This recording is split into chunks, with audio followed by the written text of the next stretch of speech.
Assalamualaikum warahmatullahi wabarakatuh. Kami dari kelompok 1 Bioteknologi kelas B dengan anggota kelompok Fevi Yang Raini, Ingrid Purwaning Tias, Taskia Aulia Rahma, Rizka Fatia Aulia, Rifki Muhaimin Syaputra, Nisrina Nur Azizah, Tina Febriani, Widya Wafa Karimah, Komang Ayu Juni, Arinda Marsyada Zaniyarti, Berliana Putri, dan Katarina Nadasari akan menjelaskan tentang bioremediasi. Baiklah, di sini saya Tina Febriani dengan NPM 1913024046 akan menjelaskan tentang definisi bioremediasi. Bioremediasi merupakan penggunaan mikroorganisme yang telah dipilih untuk ditumbuhkan pada polutan tertentu sebagai upaya untuk menurunkan kadar polutan tersebut. Menurut Priyadi tahun 2012, pada saat bioremediasi berlangsung, enzim-enzim yang telah diproduksi oleh mikroorganisme akan memodifikasi struktur polutan yang beracun menjadi tidak kompleks sehingga menjadi metabolit yang tidak beracun atau berbahaya. Bioremediasi adalah proses degradasi biologis dari sampah organik pada kondisi terkontrol menjadi suatu bahan yang tidak berbahaya atau konsentrasinya di bawah batas yang telah ditentukan. Sedangkan menurut United States Environmental Protection Agency dalam Surtikanti tahun 2011, bioremediasi merupakan proses alami untuk membersihkan bahan-bahan kimia berbahaya. Ketika mikroba mendegradasi bahan berbahaya tersebut, akan dihasilkan air dan gas yang tidak berbahaya seperti CO2 atau karbon dioksida. Baik, selanjutnya akan disampaikan oleh saya, Rifki Muhaimin. Menurut Alexander dalam Widyati 2008, bioremediasi adalah suatu proses pemulihan polutan dengan memanfaatkan jasa makhluk hidup seperti mikroba, yaitu bakteri, fungi, dan hamid, tumbuhan hijau, ataupun enzim yang dihasilkan dalam proses metabolisme mereka. Nah, lalu menurut GAD 2001, bioremediasi merupakan perluasan ilmu dari bioteknologi lingkungan yang merupakan aplikasi proses biologi untuk penanganan polusi. Nah, selanjutnya ini ada mekanisme bioremediasi. Nah, ini yang pertama nih, dengan injeksi atau pemasukan nutrien ke dalam daerah polutan. Nah, lalu nutrien ini akan memusnahkan atau memakan polutan tersebut dan menghasilkan suatu enzim dari metabolisme mereka. Nah, ini seperti oksigen dan nutrien masuk. Nah, lalu dia akan menghasilkan karbon dioksida. Nah, karbon dioksida ini akan merekopori atau memulihkan daerah polutan tersebut. Baik, selanjutnya akan disampaikan oleh teman saya. Baik, Assalamualaikum warahmatullahi wabarakatuh. Saya Taskia Aulia Rahma, NPM 1913024036, akan melanjutkan presentasi yang telah disampaikan sebelumnya oleh teman saya, yaitu mengenai jenis-jenis bioremediasi berdasarkan prosesnya. Berdasarkan prosesnya, bioremediasi dibagi menjadi 3, yaitu biostimulasi, bioaugmentasi, dan bioremediasi intrinsik. Yang pertama yaitu biostimulasi. Biostimulasi ini merupakan penambahan nutrisi yang bertujuan untuk menstimulasi kondisi lingkungan organismenya menjadi bioremediator dan dapat bertumbuh dengan baik. Kemudian yang kedua yaitu bioaugmentasi, yaitu merupakan proses pemasukan organisme alami ataupun yang telah direkayasa genetiknya ke dalam lingkungan yang telah tercemar. Kemudian yang ketiga yaitu bioremediasi intrinsik, yaitu di mana terjadinya proses mikroba, karena mikroba bioremediatornya itu yang berada di dalam tanah ataupun yang berada di air yang tercemar dalam kondisi yang baik. Mungkin akan dilanjutkan presentasi berikutnya oleh teman saya. Terima kasih. Selanjutnya ada jenis bioremediasi berdasarkan tempat berlangsungnya. Terbagi menjadi 2, yaitu secara ex situ dan in situ. Bioremediasi secara in situ itu merupakan proses bioremediasi yang langsung dilakukan pada situs tercemar. Nah, dibagi menjadi 2, ada bioventing dan hydrogen peroxide injection. Bioventing dilakukan dengan memasukkan oksigen ke dalam tanah agar bioremediator itu mendapatkan suplai oksigen. Lalu ada hydrogen peroxide injection. Bioventing ini tidak efisien atau groundwater sebagai gantinya supaya oksigen yang digunakan itu adalah hidrogen peroksida atau H2O2.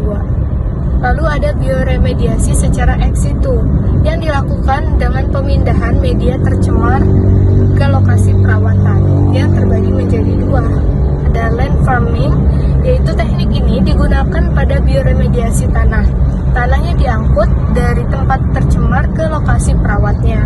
Lalu yang kedua ada slurry bioreactor, yaitu teknik ini dilakukan dengan memasukkan tanah tercemar ke dalam bioreaktor. Baik, yang selanjutnya yaitu jenis bioremediasi berdasarkan agen bioremediasinya. Berdasarkan agen proses biologis dan pelaksanaan rekayasanya, bioremediasi ini dibagi menjadi tiga. Yang pertama, fitoremediasi. Fitoremediasi adalah proses teknologi yang menggunakan tanaman untuk memulihkan tanah yang tercemar oleh polutan secara in situ. Nah, awal dari proses fitoremediasi ini bermula dari akar yang menyerap polutan yang terkandung dalam air, kemudian dialirkan ke seluruh tubuh tumbuhan sehingga menghasilkan air yang bersih. Nah, tanaman dalam melakukan fitoremediasi ini memiliki beberapa cara. Yang pertama ada fitotransformasi. Fitotransformasi adalah cara di mana tanaman ini pertama mengambil kontamina, bahan organik yang terkandung di dalam air, kemudian ditransformasikan ke dalam tubuh tumbuhan yang diubah menjadi toksik maupun non-toksik. Nah, hasil dari transformasi ini akan ditumpuk atau diakumulasikan ke dalam tubuh si tumbuhan ini. Nah, yang kedua yaitu fitoekstraksi atau fitoakumulasi. Fitoekstraksi ini adalah proses di mana akar ini menyerap semua polutan yang ada di tanah, kemudian dikumpulkan di dalam akar, setelah itu ditranslokasikan ke seluruh bagian tubuh tumbuhan. Nah, fitoekstraksi ini cocok untuk dekontaminasi zat-zat anorganik. Nah, contoh tumbuhan dari fitoekstraksi ini ada bunga matahari, dandelion, dan pakis. Kemudian yang selanjutnya yaitu fitovolatilisasi. Merupakan cara di mana akar menyerap polutan dari media, kemudian di metabolisme di dalam tubuh tumbuhan menjadi bahan yang tidak berbahaya. Setelah itu akan diuapkan oleh tumbuhan melalui daun sehingga bisa diserap oleh atmosfer. Contoh tanaman ini yaitu pakis dan kapas. Kemudian yang keempat ada fitodegradasi.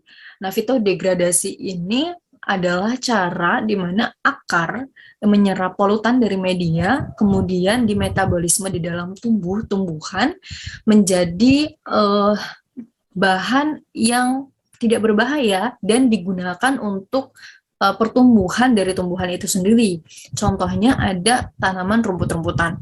Selanjutnya yaitu fitostabilisasi.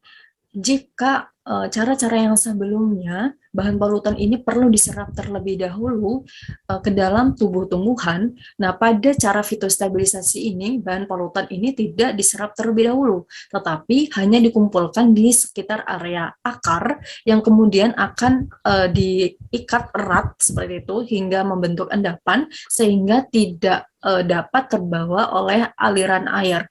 Nah, cara ini bertujuan agar si kontamina ini atau polutan ini tidak tersebar ke area yang lainnya. Nah, contoh tumbuhan dari fitostabilisasi ini adalah salah satunya adalah kedelai. Kemudian terakhir yaitu rijofiltrasi. Nah, rijofiltrasi ini terkhusus untuk media yang di air. Jadi rijofiltrasi ini merupakan cara di mana akar akan menyerap polutan yang ada di media yaitu air, kemudian akan dilarutkan di dalam akar. Jadi polutan yang sudah diserap oleh akar ini tidak akan dialirkan ke bagian tubuh yang lainnya, tetapi hanya berdiam saja di bagian akar saja. Nah, contoh tumbuhan dari rijofiltrasi ini adalah eceng gondok. Sekian, selanjutnya akan dilanjutkan oleh rekan saya. Di sini saya Vivian Graini dengan NPM 1913-024-002 akan menjelaskan tentang bioremediasi secara in situ. Bioremediasi secara in situ ini yang pertama ada bioventing. Dengan komponennya diantaranya itu ada sumur ekstraksi atau sumur injeksi, kemudian ada desain atau rancangan perpipaan, rancangan pertreatment uap, dan sistem perlakuan uap. Kemudian ada juga blower, lalu ada rancangan instrumen dan kontrol, lokasi monitoring atau pengawasan. Nah, proses bioventing ini dapat dilakukan dengan injeksi. Seperti pada gambar, yaitu sistem injeksi ini dapat dilakukan dengan bantuan blower, pipa distribusi, ataupun sumur penyuntikan. Nah, sistem injeksi ini lebih murah dari penerapan proses bioventing secara keseluruhan karena tidak menggunakan pengolahan fase uap. Injeksi ini bertujuan untuk memberikan suplai oksigen atau O2 yang memadai untuk menstimulasi biodegradasi tanpa menimbulkan emisi ke atmosfer. Kemudian yang selanjutnya yaitu ada bioaugmentasi. Nah, bioaugmentasi ini merupakan teknik bioremediasi in situ yang menambahkan mikroba, yaitu seperti bakteri, fungi, ataupun alga pada situs tercemar yang berfungsi sebagai pembersih kontaminan yang ada di daerah tersebut. Lalu yang ketiga yaitu ada biosparging. Nah, dengan penerapannya yaitu menambahkan injeksi udara di bawah tekanan ke dalam air sehingga dapat meningkatkan konsentrasi oksigen dan kecepatan degradasi. Biosparging ini memiliki teknik yang hampir atau sangat mirip dengan bioventing, di mana udara disuntikkan ke bawah permukaan tanah untuk merangsang aktivitas mikroba untuk meningkatkan kecepatan degradasi polutan dari situs tercemar. Demikian presentasi tentang bioremediasi secara in situ. Untuk penjelasan selanjutnya akan dijelaskan oleh rekan saya. Terima kasih. Baiklah, saya Komang Aijuni Harsini, NPM 191302442 akan melanjutkan materi yang telah disampaikan oleh rekan saya sebelumnya. Nah, jenis bioremediasi berdasarkan agen bioremediasi yang selanjutnya yaitu bioremediasi secara ex situ. Di mana bioremediasi ex situ dikenal sebagai metode dengan mikroorganisme diaplikasikan pada tanah atau air yang terkontaminasi kemudian yang telah dipindahkan dari tempat asalnya. Nah, bioremediasi secara ex situ ini memiliki beberapa teknik, yaitu ada 4. Yang pertama yaitu land farming, di mana teknik land farming ini merupakan teknik di mana tanah yang terkontaminasi digali kemudian dipindahkan pada lahan khusus yang secara periodik atau terstruktur kemudian diamati sampai polutan terdegradasi.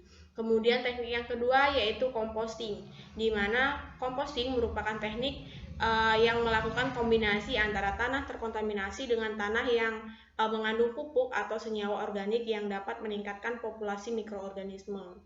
Kemudian teknik yang ketiga yaitu teknik biopiles, di mana teknik biopiles merupakan perpaduan antara land farming dan juga composting. Kemudian teknik yang terakhir yaitu bioreaktor, di mana teknik bioreaktor merupakan teknik dengan menggunakan aqueous reaktor pada tanah atau air yang terkontaminasi. Baiklah, selanjutnya yaitu akan disampaikan oleh rekan saya. Terima kasih. Baik, terima kasih. Perkenalkan, nama saya Rizka Fatia Aulia dengan NPM 199302402408. Di sini saya akan memaparkan materi selanjutnya mengenai manfaat bioremediasi. Bioremediasi sangat besar manfaatnya bagi kehidupan di bumi. Beberapa di antaranya adalah yang pertama pada bidang pendidikan. Ada salah satu jenis plastik, yaitu polyethylene terephthalate atau PET yang banyak digunakan untuk botol minuman. Bisa degradasi dengan cara enzimatik oleh fungi. Hal tersebut membuka peluang penelitian yang relevan untuk para mahasiswa, sehingga nantinya akan diperoleh semakin banyak data tentang spesies ini. Lalu yang kedua pada bidang lingkungan. Remediasi secara biologi dengan menggunakan organisme merupakan cara yang ramah lingkungan, karena proses akhirnya tidak menimbulkan zat lain yang berbahaya bagi lingkungan. Lalu yang ketiga, pada bidang industri. Bakteri ini dapat segera memiliki peranan yang peranan penting dalam industri besar plastik, karena semakin berkembangnya zaman, maka semakin banyak barang-barang yang terbuat dari plastik, seperti plastik minuman ataupun plastik mainan. Lalu selanjutnya, pada bidang ekonomi. Adanya bioremediasi, permasalahan biaya yang besar dapat dipangkas. Contohnya seperti menanggulangi limbah. Menanggulangi limbah dengan cara bioremediasi lebih efektif dibandingkan dengan cara fisika, baik dari segi biaya maupun dari segi pencemaran lingkungan. Misalnya, dalam menangani polutan minyak bumi dengan absorben. Hal ini lebih menghemat biaya. Konsorium bakteri pun atau bakteri tunggal juga telah diperjualbelikan dalam proses bioremediasi. Sekian materi yang dapat saya paparkan. Pemaparan materi selanjutnya akan dilanjutkan oleh teman saya. Assalamualaikum warahmatullahi wabarakatuh. Izin memperkenalkan diri, nama saya Nisrina Nur Aziza, NPM 1913024032. Saya akan menjelaskan mengenai kelebihan dan kekurangan bioremediasi. Kelebihan dari bioremediasi yang pertama yaitu efektif, di mana bioremediasi efektif dari segi biaya dan ramah lingkungan. Yang kedua yaitu proses reduksi, bisa dilakukan secara terus-menerus selama mikroba masih dapat menggunakan polutan sebagai sumber nutrisi dan nutrisi lainnya terpenuhi. Yang ketiga yaitu dapat dilakukan secara in situ tanpa penggalian pada tanah yang tercemar maupun ex situ dengan bioreaktor. Yang keempat yaitu tidak merusak tempat yang akan diremediasi. Kemudian terdapat kekurangan dari bioremediasi. Kekurangan yang pertama yaitu adanya gangguan bias pada bioremediasi tanah yang menyebabkan proses pengangkatan kontaminan-kontaminan membutuhkan waktu selama bertahun-tahun. Yang kedua yaitu lambatnya pertumbuhan mikroba yang menyebabkan proses bioremediasi berlangsung lama. Yang ketiga yaitu tidak semua bahan kimia dapat diolah secara bioremediasi. Yang keempat yaitu membutuhkan pemantauan yang intensif. Yang kelima yaitu berpotensi menghasilkan produk yang tidak dikenal. Demikian yang dapat saya sampaikan.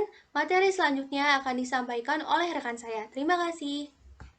Baik, di sini saya Ingrid Purwaning Tias akan menjelaskan faktor-faktor yang berpengaruh dalam bioremediasi. Yang pertama adalah kadar oksigen. Banyak bakteri yang memiliki sifat aerob, yang artinya membutuhkan oksigen untuk melangsungkan kehidupannya. Contohnya adalah bakteri yang mendegradasi hidrokarbon. Selanjutnya adalah kadar air. Tanah yang lembab mengakibatkan degradasi bakteri menjadi optimal karena kelembapan itu berpengaruh untuk mengikat oksigen di dalam tanah. Kadar air atau kelembapan yang optimal bagi beberapa bakteri adalah 25-28%. Selanjutnya adalah suhu. Suhu tanah dapat memberikan efek pada aktivitas mikroorganisme. Suhu tanah yang ideal pada bakteri umumnya adalah 10-40 derajat Celcius. Selanjutnya adalah pH. pH mempengaruhi kemampuan mikroorganisme untuk menjalankan fungsi-fungsi sel, terutama pada reaksi enzimatis di dalam mikroorganisme. pH yang optimal itu biasanya berbeda-beda tergantung jenis bakterinya. Selanjutnya adalah nutrien. Nutrien merupakan faktor yang berpengaruh besar dalam sintesis dan pertumbuhan sel. Nah, nutrien yang biasanya dibutuhkan oleh mikroorganisme adalah karbon, nitrogen, dan juga fosfor. Pada daerah-daerah yang tercemar biasanya nutrien ini akan ditambahkan lebih banyak untuk mempercepat proses bioremediasi. Baiklah, sekian penjelasan dari saya. Selanjutnya akan dilanjutkan oleh rekan saya. Terima kasih. Saya Katarina Anandasari, NPM 1913024022 akan menjelaskan mengenai cara kerja biomediasi. Seperti yang kita ketahui tadi, bahwa biomediasi merupakan pengembalian daerah yang terkena atau terpapar limbah kimia dengan bantuan makhluk hidup yaitu mikroorganisme seperti bakteri, fungi, jamur, dan mikroalga. Nah, organisme ini akan menghasilkan enzim-enzim yang berfungsi untuk membersihkan atau menetralkan bahan-bahan kimia dan limbah secara aman. Biomediasi ini merupakan salah satu alternatif dalam mengatasi masalah lingkungan. Mikroba yang hidup di tanah dan air tanah memakan senyawa hidrokarbon atau minyak mentah. Setelah senyawa minyak dimakan, proses hasil penguraian minyak oleh mikroba tersebut mengubah senyawa air dari minyak menjadi air dan gas yang tidak berbahaya bagi lingkungan. Nah, proses biomediasi ini akan mengembalikan tanah ke bentuk asalnya sehingga aman untuk digunakan pada berbagai jenis lingkungan, baik untuk kegiatan pertanian, perkebunan, peternakan, dan lain sebagainya. Berdasarkan konsep pengembangan perencanaan biomediasi dapat dilakukan dengan teknologi ex situ dan in situ seperti yang telah dijelaskan oleh teman saya tadi, bahwa secara singkat bahwa teknologi ex situ adalah pengelolaan yang meliputi pemindahan secara fisik bahan-bahan yang terkontaminasi ke suatu lokasi untuk penanganan lebih lanjut. Nah, biomediasi ini secara ex situ dapat dilakukan melalui beberapa cara. Yang pertama yaitu pengolahan lahan, pengomposan, biopil, dan bioreaktor. Kemudian teknologi in situ, yaitu hanya mengandalkan kemampuan mikroorganisme yang telah ada di lingkungan tercemar dan untuk mendegradasinya dapat dilakukan secara alami dan secara rekayasa. Biomediasi in situ secara alami tidak memerlukan penambahan nutrien, hanya dengan pemanfaatan kemampuan dari bakteri indigenus yang terdapat pada lahan tercemar tersebut. Sedangkan biomediasi secara rekayasa dapat melalui mekanisme biostimulasi, yaitu penambahan oksigen dan nutrien, dan dengan mekanisme bioagumentasi, yaitu penambahan oksigen, nutrien, dan bakteri. Sekian penjelasan dari saya. Untuk contoh-contoh biomediasi akan dijelaskan oleh rekan saya. Terima kasih. Baik, saya Rina Marsyanda Zaniarti akan melanjutkan materi yang terakhir, yaitu mengenai contoh dari bioremediasi. Yang pertama, terdapat bioremediasi tanah tercemar logam berat. Nah, logam berat ini dapat memasuki tanah dari berbagai macam sumber, di antaranya melalui pestisida, melalui pupuk, atau bahkan dari residu limbah. Nah, untuk mengatasi dampak dari logam berat yang mencemari tanah ini, salah satunya adalah dengan cara melakukan bioremediasi dengan bantuan dari mikroorganisme. Contohnya adalah dengan menggunakan bantuan dari Bacillus cereus yang memiliki kemampuan untuk menggunakan logam berat yang terdapat dalam limbah untuk digunakan sebagai bahan metabolismenya. Nah, Bacillus cereus ini memiliki resistensi terhadap logam Cu dan Pb. Selain itu juga, mikroorganisme Pseudomonas foetida memiliki resistensi terhadap beberapa logam berat, diantaranya Pb dan Zn. Selanjutnya adalah bioremediasi perairan yang tercemar dari limbah plastik.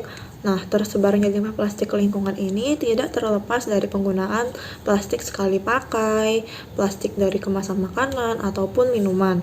Nah, plastik yang tersebar di lingkungan ini akan mengalami fragmentasi karena adanya proses abiotik seperti radiasi ultraviolet dari matahari atau temperatur tinggi, di mana plastik ini dapat terdegradasi hingga ukuran kurang dari 5 mm, yang disebut juga sebagai mikroplastik. Nah, kehadiran mikroplastik ini di lingkungan itu menjadi masalah karena bersifat persisten atau mengandung bahan kimia toksik yang bersifat karsinogenik. Nah, salah satu cara untuk mengatasinya adalah dengan melakukan bioremediasi dengan memanfaatkan Pseudomonas tutzeri yang terbukti dapat mendegradasi plastik low density polyethylene atau LDPE dan polyethylene atau PE. Yang terakhir, bioremediasi perairan tercemar minyak bumi. Yang pertama, degradasi hidrokarbon. Hidrokarbon merupakan senyawa dominan yang terkandung dalam minyak. Tumpahan minyak dari kapal tanker maupun kebocoran minyak akibat penggunaan bahan bakar minyak dapat menyebabkan terjadinya pencemaran hidrokarbon di lingkungan perairan. Genus Alcanivorax adalah kelompok bakteri yang terkenal sebagai pendegradasi minyak.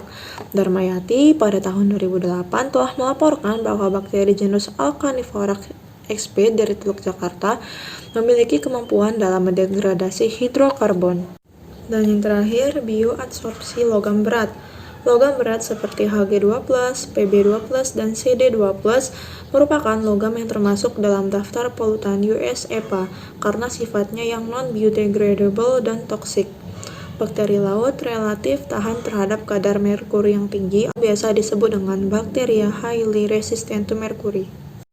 Salah satu alternatif untuk menyelesaikan masalah ini adalah melakukan bioremediasi dengan menggunakan bantuan Enterobacter cloacae. yang merupakan bakteri resisten logam yang diisolasi dari pantai barat India, yang dapat menghasilkan eksopolisakarida yang dapat mengikat berbagai jenis logam berat, di antaranya 65% kromium, 20% tembaga, dan 8% kobalt. Sekian materi yang dapat kelompok kami sampaikan, kurang dan lebihnya mohon maaf. Saya akhiri, wassalamualaikum warahmatullahi wabarakatuh.